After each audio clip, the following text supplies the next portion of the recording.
Hello and welcome to MomTalk LA. Today with us, Dr. B. So excited to have you, Dr. B, the creator of Alphabet Living. Hi. Thank you. Thank you, Dr. Nelly. It's great to be with you. Thank you very much. All right, awesome. Tell us about Alphabet Living. How did it come about? And give us a little background, please. Absolutely. Alphabet Living came about when we found out we were going to have a child. And we started doing a little bit of research as to what types of children's books were out there. And we found that there seemed to be a big gap missing in the ABC market. All of the books, A was for apple, B was for boats, C was for cats. And it seemed like there was a very big opportunity to create something that we would be able to share with our son that would also help convey the values that we wanted to teach him. And so that's how Alphabet Living came into being. Okay, so A for authenticity, or being authentic, and so how? A is for authentic. Yeah, authentic. B for B beauty. is for beauty. D is for courage. Right. D is for dreams. E is for exercise. F is for forgiveness. G is for gratitude. And H is for humor, and on and on. The words go along that kind of line. They're not your typical first grade or kindergarten words. They're things that, as adults, that we should be practicing on a daily basis to try and help make the world a better place. Yeah, and as you know, peace learning parenting is my passion. And when I went through the words and reading them and looking at the images, definitely it had this deep connection. It was very emotionally loaded. It's deep connection to, moral development, emotional health, and the sort of peace learning integrated into your daily living. So, how did you select the words? Well, the words sort of selected us. It was an interesting experience. You've got 26 letters, and we kept on coming back to the same words over and over again, and they just sort of stood out as being what we wanted to convey first and foremost for our son. And then as this project took on a life of its own, we just knew that it was going to reach a bigger audience, and went back and looked at the words to make sure that it was something that we wanted to share with the world. Because you only have one chance for one letter, and so you want to get it right. Sure. And what are the messages you're trying to convey here? And was your son, was Julian involved in this process? Well, he was, without question, our inspiration. And he's 4.5 right now. So as far as, he obviously didn't help write anything, but he did participate in how we were going to structure some of the illustrations, and his enthusiasm for the project has been contagious over the last couple years, since he's been old enough to sort of have a better understanding of what we were doing. And that's been the best feedback of all, when you have your own child rooting for you. So that's a good feeling. Yeah, you mentioned moral development, or focusing on this the moral values. Is it a religious book? It is not a religious book. We really, our intention was to create something that had to do with simple truths that have been around for thousands of years, and we wanted to reimagine those simple truths in an artistic and understandable way. And we wanted it to be something that sort of went beyond a religious structure and beyond dogma, because it wouldn't be as inclusive on a humanity level. And we didn't want to have it, we didn't want anybody to be counted out. So we really wanted to take a bigger camera angle and just stick to what seemed to be in people's hearts. Have you received any criticism on your work or Alphabet Living? Well, it's interesting. You would think that when you're creating something for a child that there's not a whole lot that you'd be able to say in a negative way, but it has seemed to have triggered some people in such a way where they don't understand. Well, their main question to capture where I'm going is they ask, who's your target market? And who is this book really for? Because these are words that are somewhat complicated, and how are children going to understand? And to that, I actually wrote a little 4-stanza poem that I'll just tell you briefly. And it's, we know this book's atypical, and some may thus protest it has no target market. It is draining to digest. These statements, while spot on for some, are not for many others. Mm-hmm. Our feedback has been awesome. It's from teachers, fathers, mothers.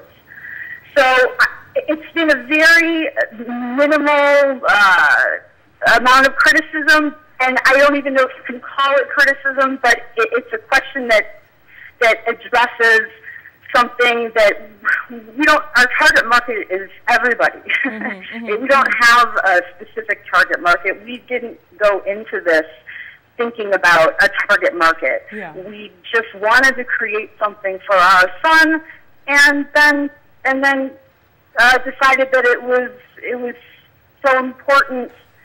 It's not my intention to sound self-important, but these simple truths are things that we as adults, we as children, the more that we're able to integrate them on a daily basis and in our lives, the more of a positive impact we're going to have with who we touch. And that was my sense and my personal experience in looking through the images and visualizing. As you know, imagery and visualization is such an important aspect of children's development and the relationship, the bond between parent and child. And so I find it so beautiful and wonderful that you've created images that are positive, that are uplifting, that are morally, they get you to focus and think about things that are of value and important, and you get to have these meaningful dialogues. And I started talking to my kids, and first just asking them, well, what do you see, and tell me about that and your understanding. It's such a great tool to explore and build on these values and understandings, and why not?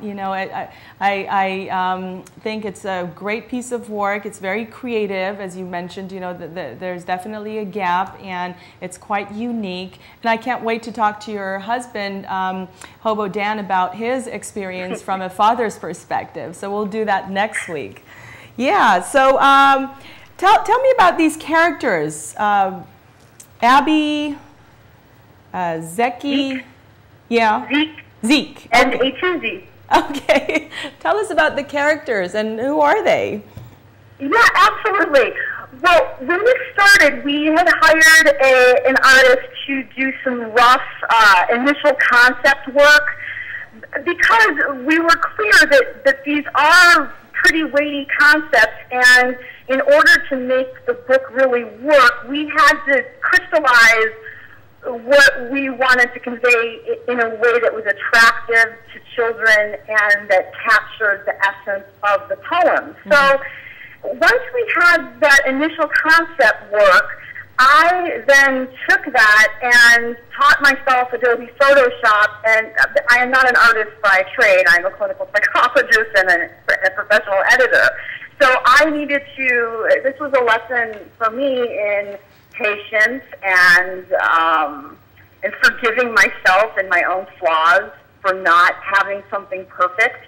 And then so these characters came about in coming through this initial concept art, and then really seeing that there's this common thread of a relationship between a boy and a girl. That would be Abby and Zeke, and we named them to represent, from A to Z, and that's in fact why we named A2Z A2Z, because it's A2Z. Uh-huh. And we didn't put any labels where, I don't know who they are to one another, if they're brother and sister, if they're friends. We wanted to leave it very open, so people could fill in their own story that made sense to them and provided meaning. And in part, that's why it took so long for this to, for Alphabet Living to get to the stage that it is at right now, making its debut, because I was never fully happy with the artwork because I was the one doing it. And finally, with through talking to Hobo Dan, my co-creator and partner in life, just got to a point where I needed to step away and take an honest look at, like, how was I being, what parts of me were looking for perfection that really just doesn't exist anyway. So that was a really big lesson for me. And so then these characters came about, and they really taught me a lot about myself, and I think that they've helped create and helped me become a better person. And one of the things I've heard in the feedback is that regarding the illustrations, their lack of perfection is where their beauty resides, because kids receive so many perfect and processed pictures and imagery that it can hinder their own creativity and has the potential to make them feel not so good about themselves, because there's a standard to which is put out there by society that is impossible or certainly very difficult to attain. So once I came to that realization myself, I said, okay, we're done. That's how the illustrations, sort of their genesis and their evolution, and the characters and their lack of perfection. Awesome. Tell us about, so that's great. You have given us this visual, you know, the information we need to understand Alphabet Living, the history, and where it is. Where is it going in the next 5 years, or from a business stand? Can people order Alphabet Living? Where are you with that process from the business angle? Sure, that's a great question. We were accepted through Kickstarter, which is a creative social funding platform that allows people to submit projects. And should you be accepted, not everyone is, then you use your own resources through social networking and family and friends and really word of mouth to let people know where to find it. So if you go to www.kickstarter.com, there you can type in Alphabet Living in their search bar, and our project will come up. We have a fundraising goal of $4,500, which will allow us to do the first printing. And as of this interview, we are at $43.51, so we're $149 shy of our goal, which is fantastic. And we have 2 weeks left to raise additional funds for additional publishing. And once that campaign is over, which will be August 1st at 9:18 p.m., then everything will switch over to our website, and you'll be able to order the book through our website. You'll be able to order the artwork through our website, and we're going to have a lot of other cool little merchandisey items that will probably grow as this shows us where it's going. So this is totally grassroots, and it's something that you've organized and put together. And is that correct? This is 110% grassroots. That's absolutely correct. That's awesome. Well, congratulations to you, Dr. B. You have done a great work. I encourage our viewers and people who are interested in this project to please go to Kickstarter.com and look for Alphabet Living. As Dr. B mentioned, they're a few dollars short. And so if people donate, do they get any incentives, or do they get any anything for their donation?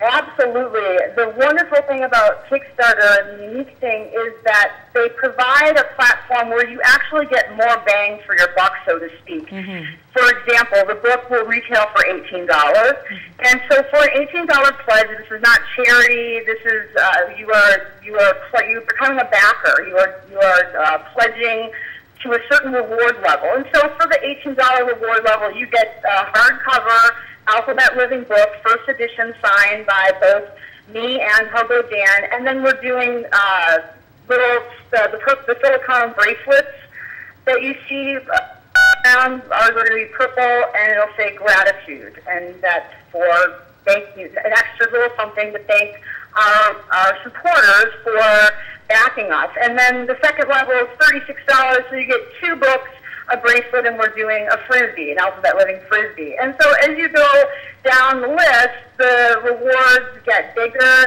and they cost more,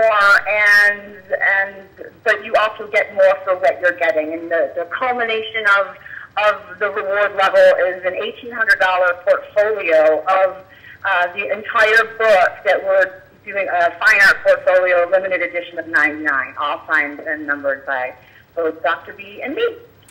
Awesome. Well, I wish you the best, Dr. B and Hobo Dan. This is a great project. It's encouraging, it's inspiring. I bet there's so many moms watching now who say, how can I do this myself? Because many moms I talk to, they have you know, this wish or dream of writing a children's story or getting involved with something to do about a children's product. And so you have done it, you've mastered it. If any of you moms, any of you viewers are interested, you can contact Dr. B directly. Go to the website, alphabetliving.com. Here's a perfect example of a determined mom passionate about her profession, her children, child and children in the world, and you have made it happen. Thank you for your contribution to our community, to our world, and it's been great reconnecting with you, Becca. Dr. Nelly, thank you so very much from the bottom of my heart. I'm so touched by this opportunity to have a first interview, and an honor that we could reconnect and that we know each other. So I really, you know, sincere gratitude to you. Thank you so much. And I hope to meet Julian one day, and for our kids to meet, because as you know, our kids are very close in age. Our twins, Cyrus and Cami, are 4.5. So I hope that we do meet and the kids get to play and make friendship in the future. We will make that happen. I see a book tour in our future with my crystal ball. And LA is on our list, so you bet. We will definitely reconnect, and I'll be able to give you a big old hug. Awesome, awesome. All right, lots of love. Dr. Nelly, thank you so much. Okay. You're doing great work. Thank you. You are definitely a force for good in this world, and we are lucky and fortunate to have you. Thank you. Thank you. I appreciate it. All right. Okay. So please, if you like to support this project, Alphabet Living, I encourage you to do that. And also, you will learn more information by going to Kickstarter.com. If you have a project and you like to kickstart your project or program, and you like to contribute to this peace learning movement and creative movement, really, you can be from any sector, from art, sciences, and many different sectors, and make a difference, really. You can be that person, that element of change, and we urge you to do that because it is possible and dreams do come true. I did have a question on Facebook regarding the issue of bullying. Again, you know, this topic has come up, and you know, this mom wanted to know, well, what do we do in a situation when your child is being bullied by another child who's a friend? These are, you know, good friends, the kids are good friends, the families are good friends, and in this particular play situation, you know, she has found this pattern of the more aggressive kid pushing the other child around and being, you know, really aggressive. And so my recommendation to you is, you know, it really helps, it really is effective when we shift our paradigm or perspective from a more labeling position, you know, identifying, labeling the bully, the victim, to a more process-oriented approach where we're discussing behavior and talking about good choices and poor choices, and perhaps creating or giving meaning to children's experiences, their emotional experiences, because many times also, as you know, with ages and stages, at every particular age the child has certain needs, and so for the 2.5-year-old who really has the need of playing with things and having more privacy or space, and needing that space to internalize ownership, or having more experiences where it's probably more normal for 2.5-year-old, 3-year-old to not want to share. And so really not pushing them, not being too pushy and aggressive with our children, allowing them the freedom to navigate through these relationships, but helping them, being the guide and the friendship coach to our children in those situations when aggression comes up is very, very helpful. And I've noticed the parents are more at ease. They don't get so defensive. There's this team approach that we're working on this together. We're working towards finding solutions, creating spaces that are safe for kids, and really guiding them to make peaceful choices, or the whole peace learning process. When children are empowered, they're given opportunities to make healthy and peaceful choices. So that would be my recommendation. Stay away from labeling. Let's educate or teach our kids about making good choices and creating healthy spaces where they can be more effective and have fun and really enjoy the real beautiful relationships and friendships. So thank you for joining us today, and until next week, wishing you the best.